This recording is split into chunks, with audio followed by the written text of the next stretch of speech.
प्यारे बच्चों, आपका हमारा चैनल भगवान जीआईसी कोरदार में हार्दिक स्वागत है। यहाँ पर आपको उत्तराखंड बोर्ड की माध्यमिक कक्षाओं से संबंधित उच्च गुणवत्ता वाली शैक्षिक सामग्री उपलब्ध होगी। हमारा उद्देश्य है कि यह सामग्री आपकी ज्ञान क्षमता को न केवल बढ़ाए बल्कि आपको बेहतर समझ और बेहतर परिणाम की ओर ले जाए। आज की वीडियो में कक्षा 10 की वास्तविक संख्याएं चैप्टर के प्रश्नावली 1.1 के प्रश्न 1 को हल करेंगे। इस प्रश्न में आपने संख्याओं के अभाज्य गुणनखंड करने हैं और उन्हें गुणनफल के रूप में लिखना है। तो इसके लिए आपको पहले अभाज्य गुणनखंड करना आना चाहिए।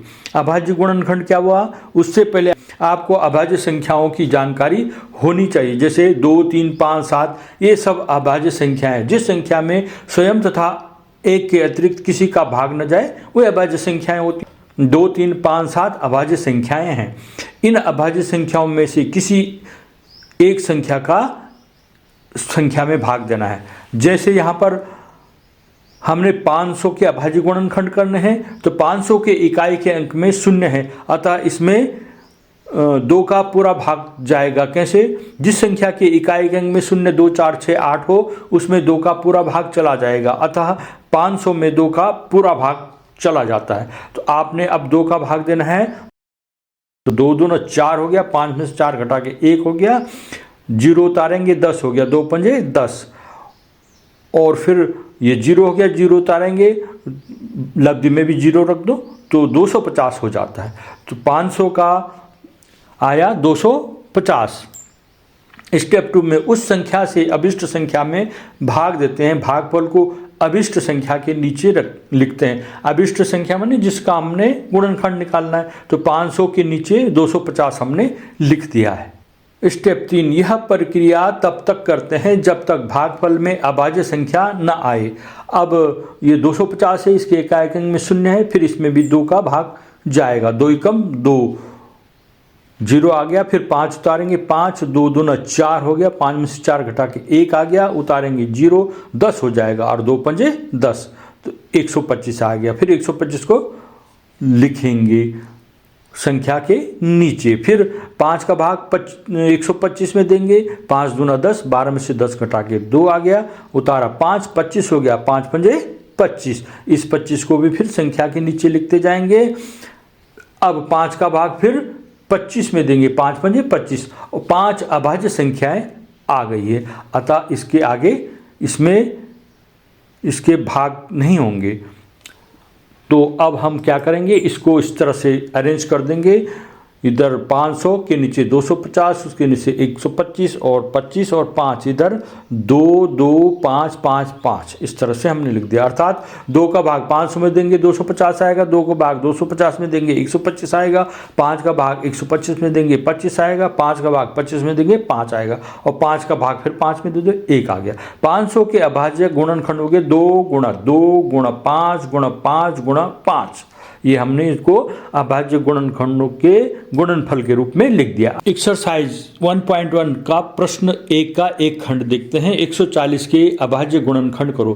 तो 140 के इकाई अंक में 0, 2 का भाग जाएगा, 2 का भाग 140 में देंगे, 2 सता 14, 14 में से 14 घटा के 0 आ जाएगा, 0 उतारेंगे, लब्धि में 0 रख देंगे, तो ये 70 हो जाएगा। 70 को 140 के नीचे लिखेंगे। फिर 2 का भाग 70 में देंगे, 2 3 6, 7 में से 6 घटा के 1 आ गया, ये 0 उतारेंगे, 10 हो गया, 2 पंजे 10, तो ये 35 हो गया, इसको 70 के नीचे लिख देंगे। फिर 5 का भाग 35 में देंगे, 5 सता 35, ये 7 अभाज्य संख्या हो गई।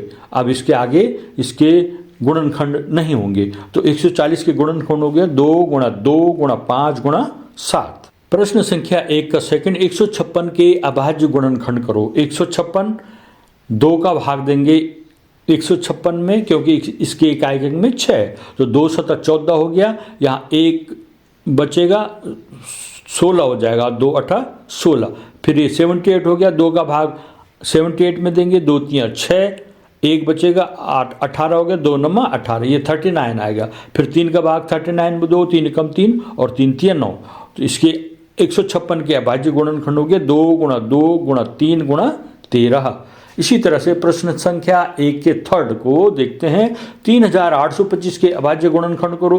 3825 लिखेंगे आप। इसके इकाई के अंक में 5 है, 5 का भाग भी चला जाएगा, लेकिन उससे छोटी संख्या 3 है। कैसे? 8 3 11 और 2 13, 5 18, 18 में 3 का भाग चला जाता है, तो इस पूरी संख्या में भी 3 का भाग चला जाता है। 3 का नियम है। 3 एकम 3, 3 दूना 6, 8 में 6 गया 2, 22 हुआ, 3 7 21, 1 और 5 15 हो गया। इधर 3 5 15। फिर इनको जोड़ो अंकों को, 2 और 1 3, 1 और 2 3 और 7 10 और 5 15। 15 में 3 का भाग जाता है। 3 में 1275 में भी 3 का भाग चला जाएगा। 3 चक्कू 12, 3 दूना 6, 1 बचा 5 15 हो गया। 3 पंजे 15। 425 में इकाई, इसके इकाई के अंक में 5 है, 5 का पूरा भाग जाएगा।